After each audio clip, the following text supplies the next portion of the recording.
Hello? Hello? As you can see, if you speak loudly in mountainous areas, it seems like the mountains are responding right back. We commonly call this response an echo. Let's consider another example. Golconda, a ruined fort in south-central India, is situated west of Hyderabad. One of the famous engineering marvels at Golconda is the fantastic acoustic effects used to maintain security in the fort. A hand clap at a certain point below the dome at the entrance of the fort can be heard clearly at the highest point in the fort, located almost a kilometer away. This hand clap worked as a warning note to the Royals residing in the fort in case of an attack. Why do we hear echoes? Well, like light, sound also reflects off objects. Reflection of sounds lead to such phenomena as echoes. In this lesson, you will learn about the reflection of sound.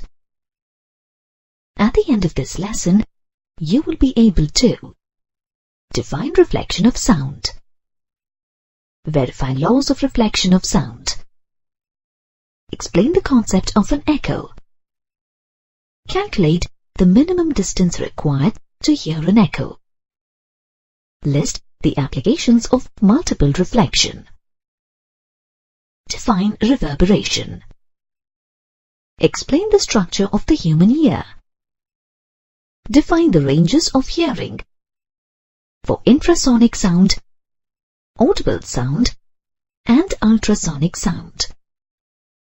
List the applications of ultrasound and define sonar. Look at this ball. When it is thrown on a hard surface, it bounces back. Light as well as sound waves behave in a similar manner. When light rays are incident on a reflecting surface, they bounce back. Similarly, a sound wave incident on a hard surface bounces back into the same medium. This is known as the reflection of sound. According to the laws of reflection of sound, the direction in which that sound wave is incident and the direction in which it is reflected make equal angles with the normal to the reflecting surface at the point of incidence. The incident sound wave, the reflected wave, and the normal at the point of incidence are in the same plane. Sound waves need polished or rough surfaced obstacles to get reflected. Let's verify these laws through an experiment.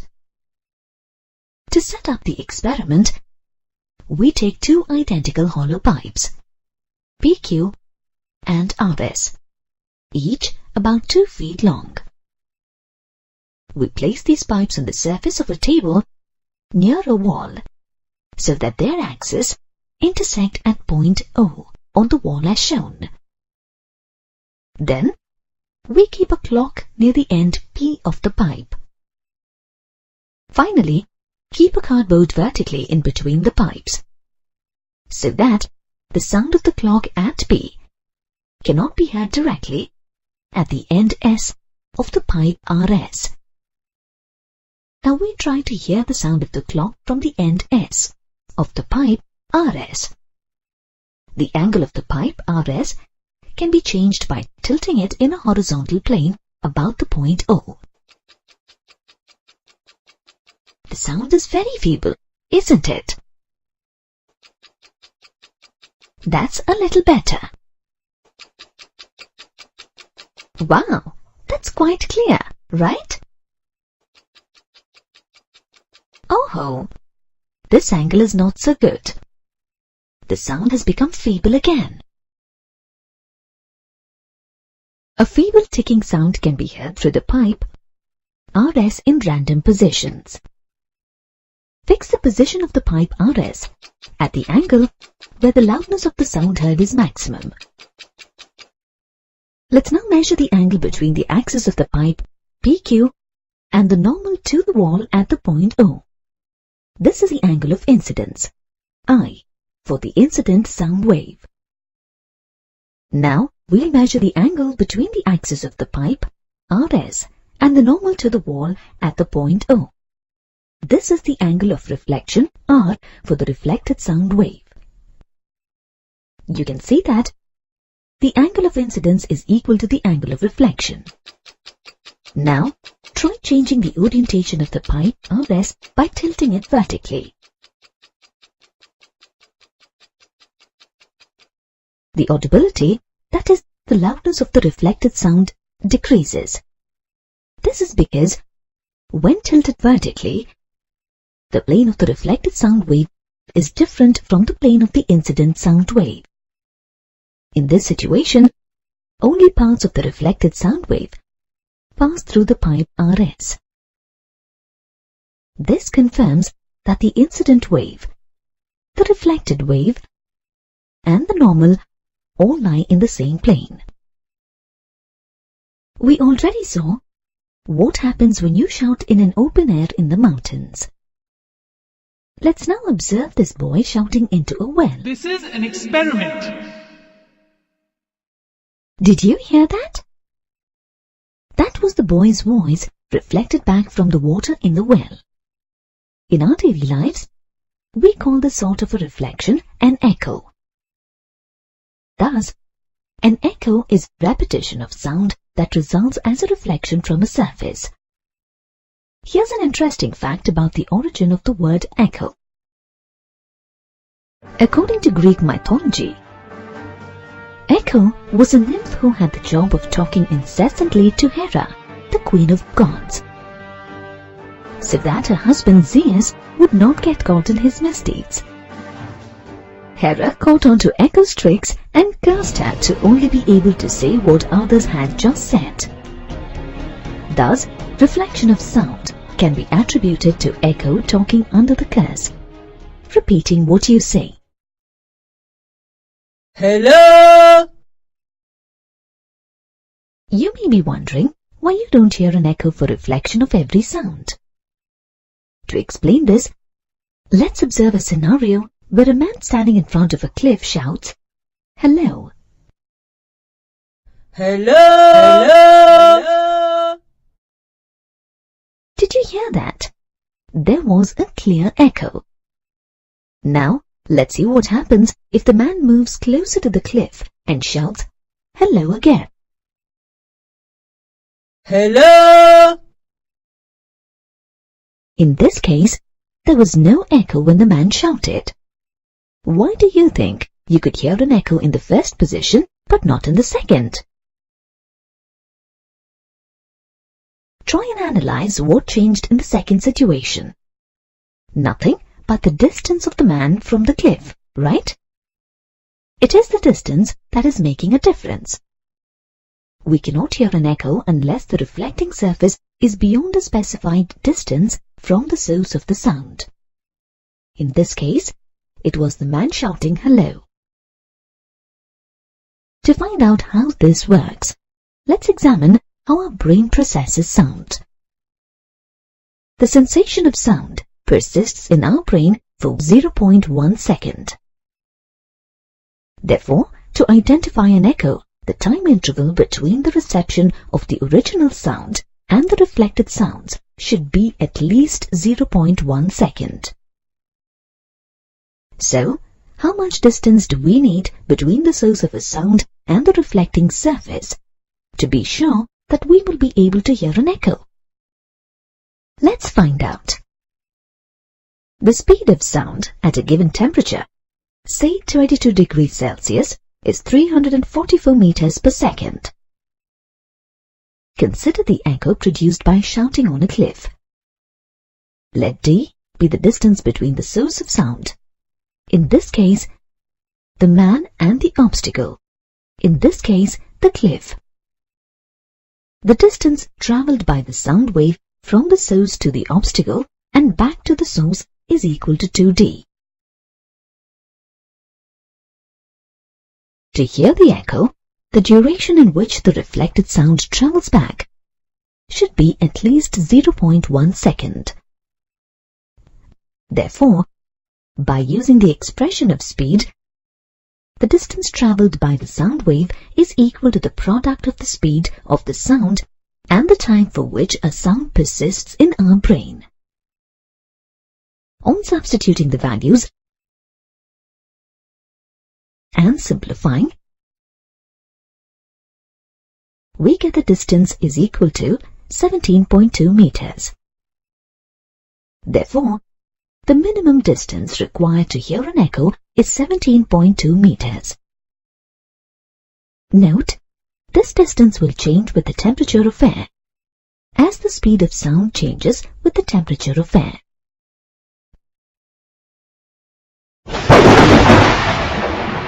When you hear thunder rolling, the sound continues for some time.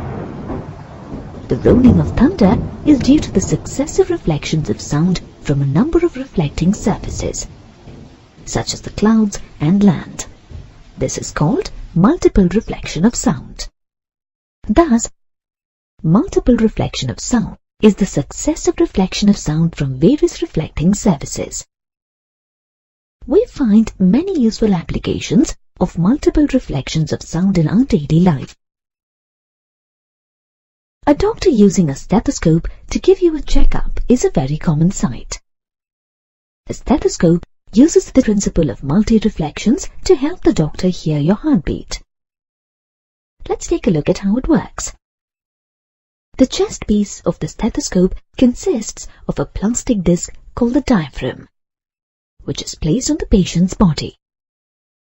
The sound of the heartbeat vibrates the disc. These vibrations produce pressure waves which travel to the listener's ears through the hollow tubes by a series of multiple reflections throughout the tubes. There are various other applications of multiple reflections.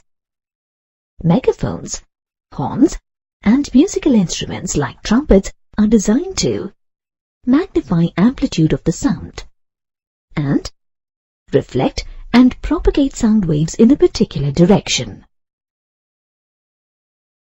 The curved ceilings of cinema halls and conference halls are also designed keeping the principles of multiple reflections in mind. The curve in the ceiling ensures that the sound is reflected to all the corners of the hall, so that there is an even distribution of sound. In some cases, a soundboard is positioned behind the stage so that the sound waves produced are spread across the hall evenly.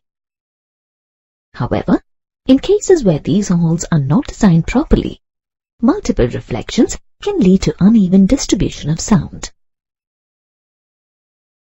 Let's see what causes this problem. Consider a big closed room where a source S, a speaker, and an observer O are in the positions as shown. The observer may hear more than one reflection of sound produced by the source. This is due to the multiple reflections produced at different locations on the walls and in the room. This can make it difficult for the observer to focus on what the speaker is saying and hear him clearly. The reflected sound is heard until its intensity is reduced to a value where it is no longer audible. Finally, the sound fades off completely. Thus, the observer hears the sound produced by the source persistently till it fades away beyond audibility. This phenomenon of persistence of sound in a closed enclosure, due to the multiple reflections of sound in an enclosure, is called reverberation. Reverberation is generally minimized in auditoriums by covering the walls, the ceiling, and the flooring using sound-absorbent material like cardboard, thick curtains, and fiber. Sound as a concept would not exist for us if we could not hear it, right? Therefore, an explanation of the reflection of sound is incomplete without a look at the mechanism that enables us to hear, the human ear. The ear converts audible sound waves in air into electric impulses that reach the brain. enabling us to hear. Here, you can see the structure of the human ear. The human ear is categorized into three main parts: the outer ear, middle ear, and the inner ear. Let's see how these parts work together to produce the sensation of hearing. The outer ear, called the pinna, allows sound waves to pass into the ear through the auditory canal. At the end of this canal is the eardrum or the tympanic membrane. When a compression or rarefaction reaches the eardrum, it pushes or pulls the eardrum inward or outward respectively, due to the pressure on the outer side of the membrane. The middle ear is comprised of three bones: the hammer, anvil, and the stirrup. These bones amplify the vibration and transmit the pressure variations of the sound waves to the inner ear.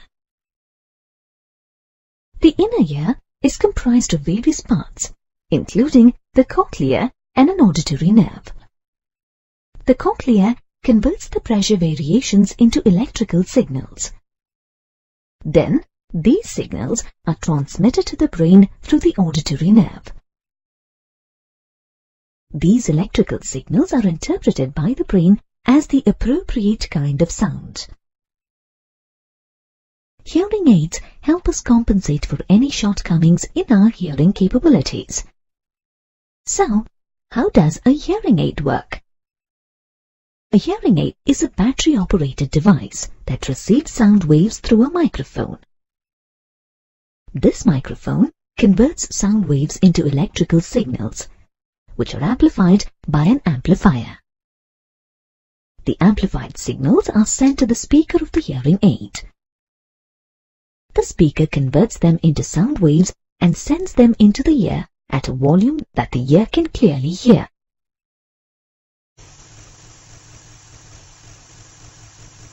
The buzzing of a bee is clearly audible.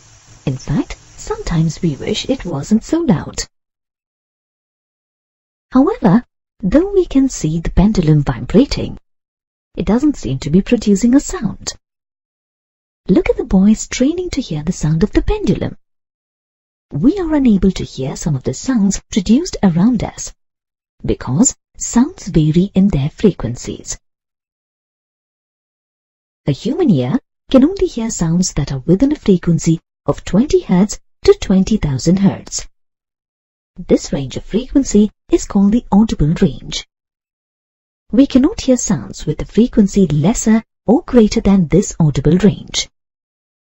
However, the audible range for different species is different. Dogs, for example, have an audible range much higher than that of humans. That's why people have watchdogs. Dogs can hear many sounds that are not audible to human ear. The table shows the hearing range for three animals. Dogs can hear sound waves ranging from 18 kHz to 22 kHz. Rhinoceros can hear sound waves ranging from 0 Hz to 5 Hz. Bats can hear sound waves ranging from 0 Hz to 100 kHz. Sound waves that have a frequency less than 20 Hz are called infrasonic sound waves. These are also referred to as infrasound waves or infrasonics.